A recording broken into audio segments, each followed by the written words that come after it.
warahmatullahi wabarakatuh. Perkenalkan, saya Selen Audi, saya berasal dari Yogyakarta. Dan sekarang saya sedang menempuh pendidikan di SMKS Farmasi Sekesal, Surabaya. Pada kesempatan kali ini, saya akan mengangkat topik tentang penggunaan inhaler pada pasien asma. Sebelumnya, apakah kalian pernah bertanya-tanya, mengapa pasien yang mengidap penyakit asma sering menggunakan inhaler secara terus-menerus? Bahkan, inhaler ini dapat dibawa kemana-mana. Maka dari itu, saya akan memperkenalkan kalian tentang apa sih penyakit asma. Asma ialah penyakit kronik, yaitu kondisi ketika saluran udara meradang, sempit, membengkak, dan juga memproduksi lendir secara berlebih, sehingga menyulitkan kita untuk bernafas. Gejala umum yang ditimbulkan oleh penyakit asma yang pertama ada nyeri, yang kedua dada terasa berat, yang ketiga sesak nafas, dan yang keempat adalah batuk. Batuk ini akan berangsur memburuk pada malam hari atau dini hari.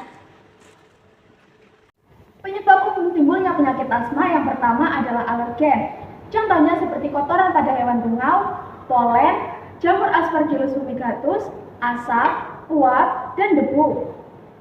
Asap ini bisa asap berupa kendaraan bermotor, pabrik atau industri, rokok, dan lain-lain.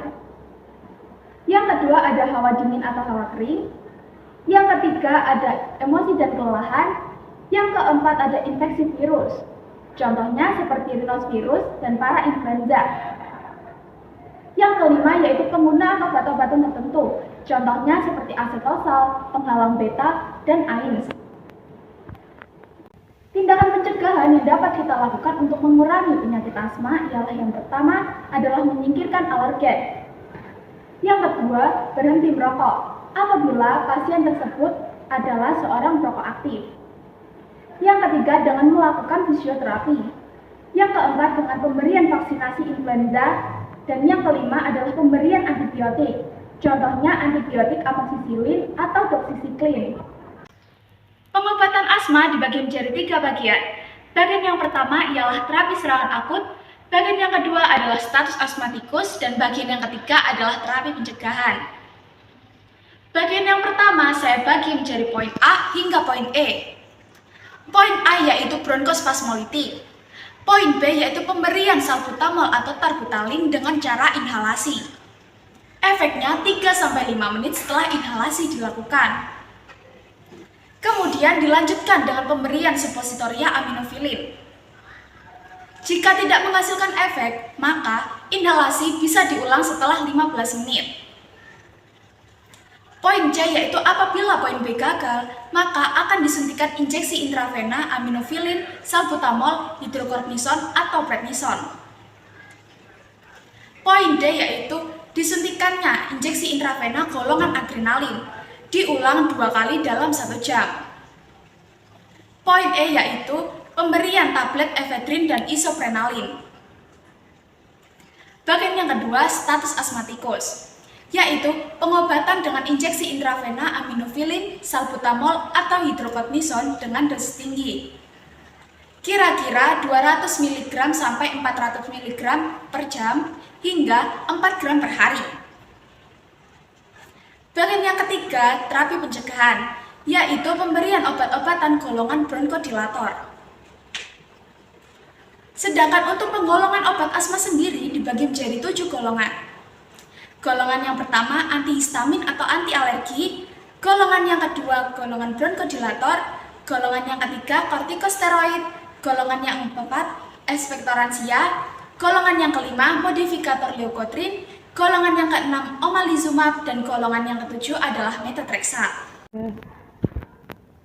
Macam-macam inhaler. Berdasarkan bentuknya, inhaler dibagi menjadi 3. Yang pertama ialah metered inhaler, yang kedua dry powder inhaler, dan yang ketiga ialah soft mist inhaler.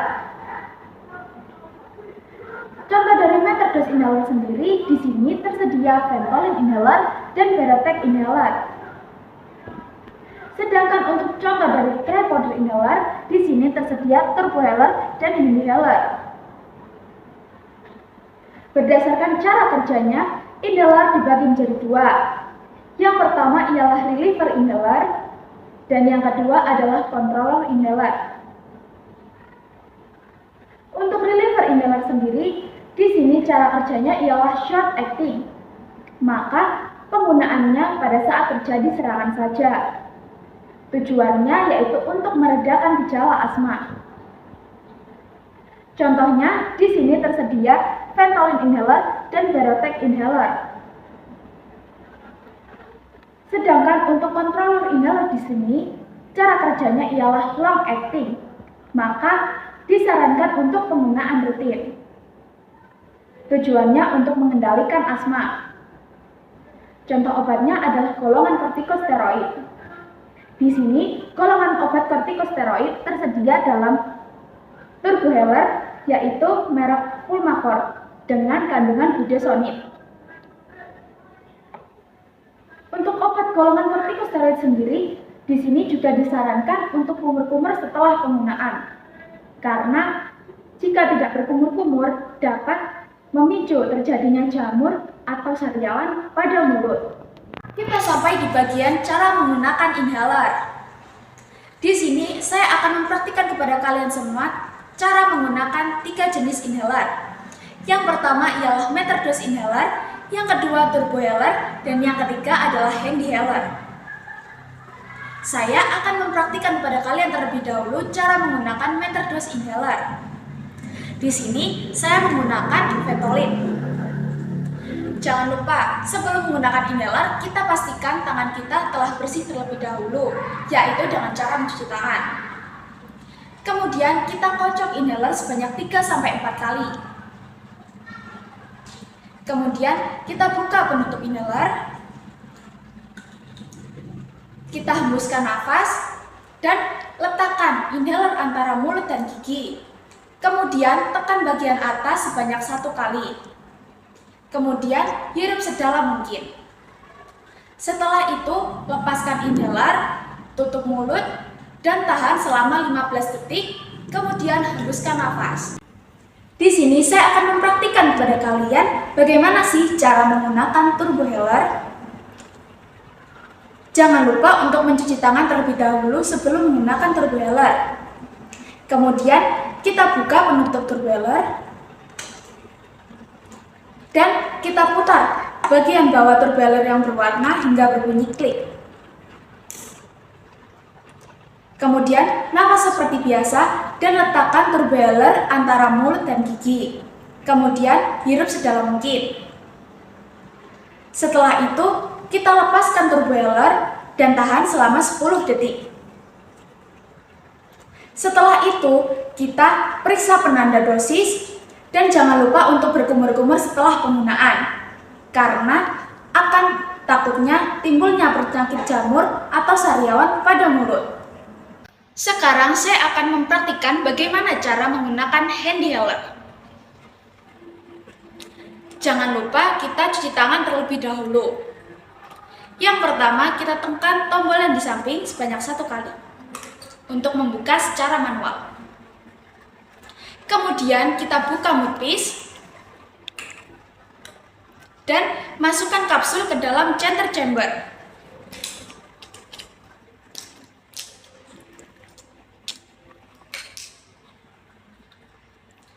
Kemudian kita tutup mouthpiece hingga berbunyi.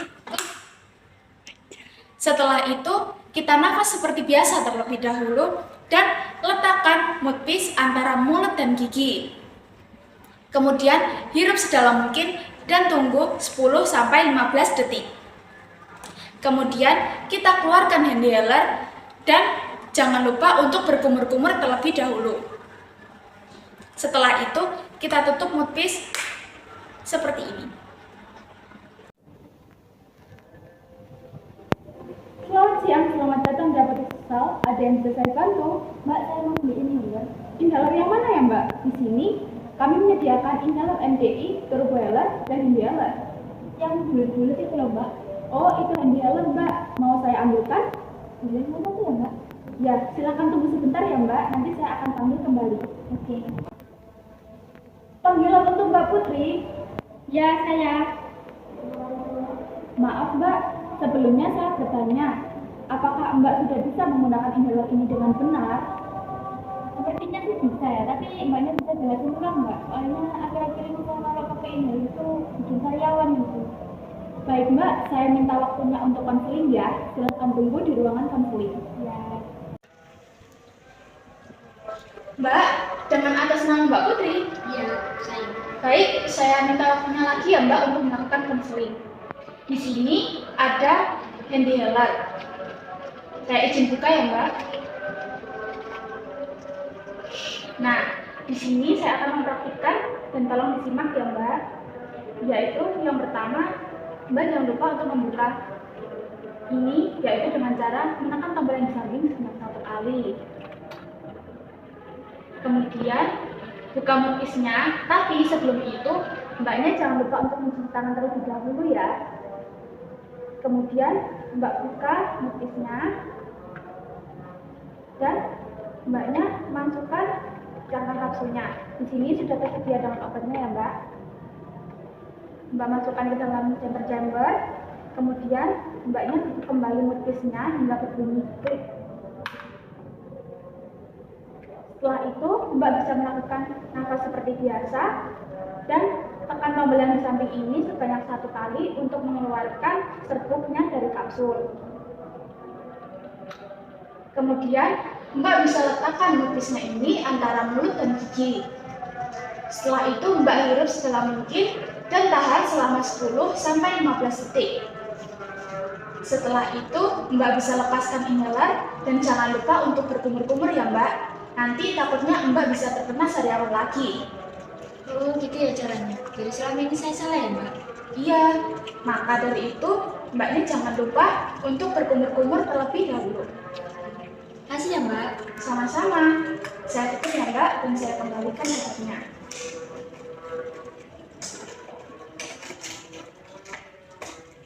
Saya serahkan obatnya. Terima kasih. Sama-sama, semoga lekas sembuh.